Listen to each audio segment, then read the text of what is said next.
Hello YouTube, this is a video request.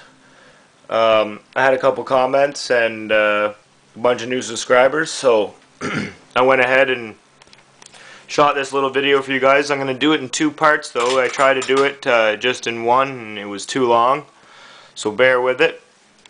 This is part one. We'll talk about the actual enclosure itself, and I'll go into detail about the lighting and cage furniture.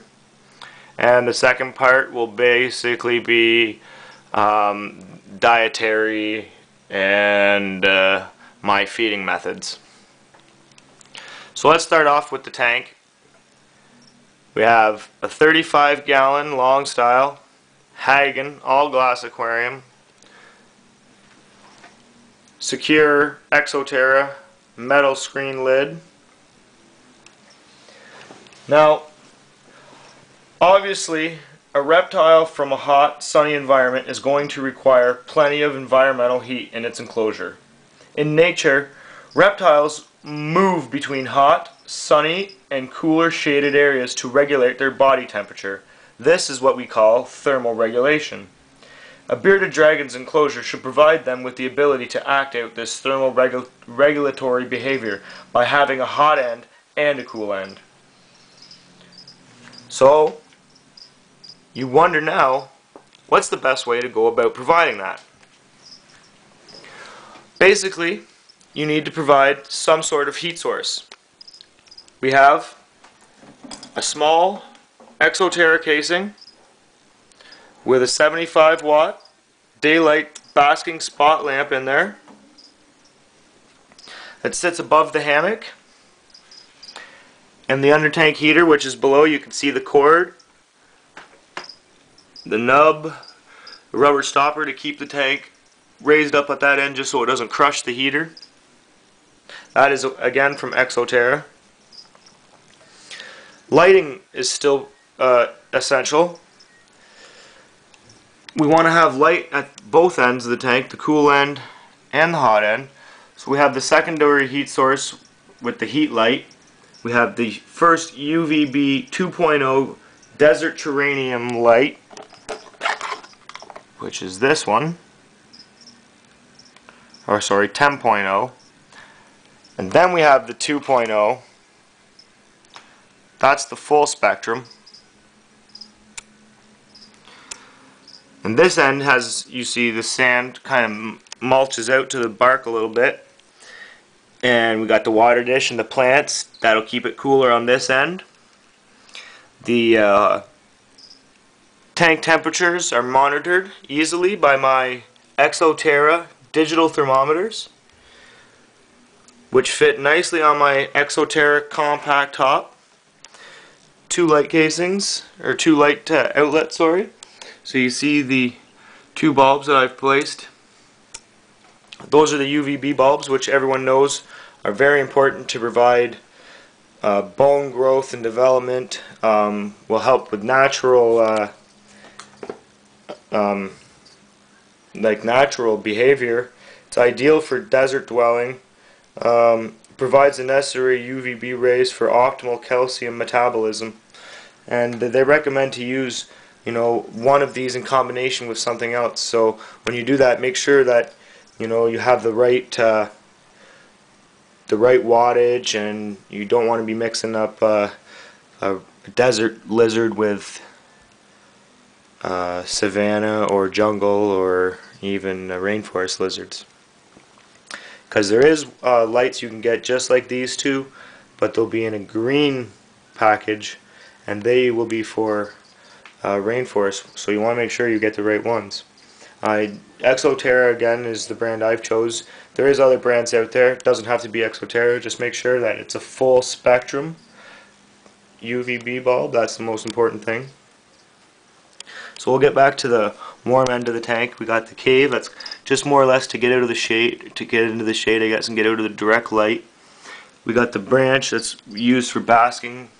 They climb up that. They get into their hammock from that. We got the branch, or the vine. They will climb on that bask, and as you see, it goes across from hot to cool ends, so they have a little bit of a choice when they're on there. We have this rock. It's real. It's not a fake heat rock. It does provide heat because, again, the under tank heater runs to about the base, right about here on this rock, and it runs right across to the end of the tank. So this whole end of the tank here is being warmed by the under tank heater. That's constant even after the lights go out, so it keeps the tank, it stays around 71, 69 sometimes, depending on the temperature in the air in my room here. And again, this end will get a little bit cooler. It'll go down to about 65, maybe at the lowest. I don't think I've ever seen it any lower than 65. But this is the end. I spray it down once in a while, just the leaves up here only, just so that they drip into the water dish. Because water is a big thing that people have problem with sometimes. I'll go into that later with my feeding methods. And then you see the other cage furniture I have. It's kind of hard to see now because of how much is kicked up on it, but I have 2 slate stones that run across here. They kind of separate the boundaries from the cooler savanna to the hotter desert. Tanks are pretty easy to get. They can be inexpensive if you look the right spots. Screen lids are better than the one I have, but they can be a little more costly. There's nothing wrong with the metal lid. It's just if you have branches and vines that run up really high towards the top of your tank, you might have a problem with live food, like such as crickets, that could escape. So if you can get a cheaper screen top, that's preferable, just for the sake of keeping crickets out of your house and running around. Basically that's the cage furniture, other than the worm dish and the salad dish, but again we'll go into that with food.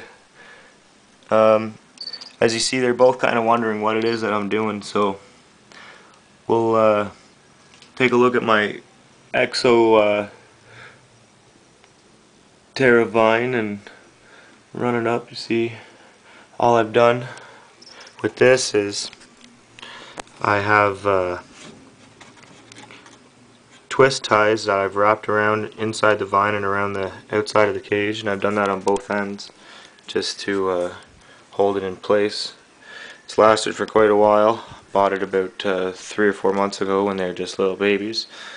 The hammock, I kind of cut mine to adjust it a little bit so it would fit, but I put the rock and hut on either side of this branch kind of to stabilize it too. You can kind of see how it's really it looks like it ends up here, but really it ends down here, so it's actually touching the glass here. I've pressed the rock against it here, pressed this against it here, and it touches the 2 corners back there and there. So that's kind of why I cut off. You can see how the corner of the hammock is cut off. I've done that to just to allow them easier access from the branch up into the hammock, and then I just went ahead and cut another hole in there in the back side of the hammock and put in an additional suction cup. Just stuck it on the sides. And the background, everyone always asks about the background. They like the background. Yes, it's very very nice. Sometimes it can be annoying. So what I've done is I've gone ahead and it's actually on the outside of my tank. And all I did was use double-sided tape and just do along the top and the edges and the bottoms. Don't worry about the middle so much. The reason I put it on the outside of the tank is because I found that if you leave it on the inside, sometimes crickets or worms or whatever the heck else they're eating will climb up in behind it. So we're almost going on 9 minutes and something here, so we'll have to end this video and we'll go into video number 2, which will be the feeding diet and my tactics.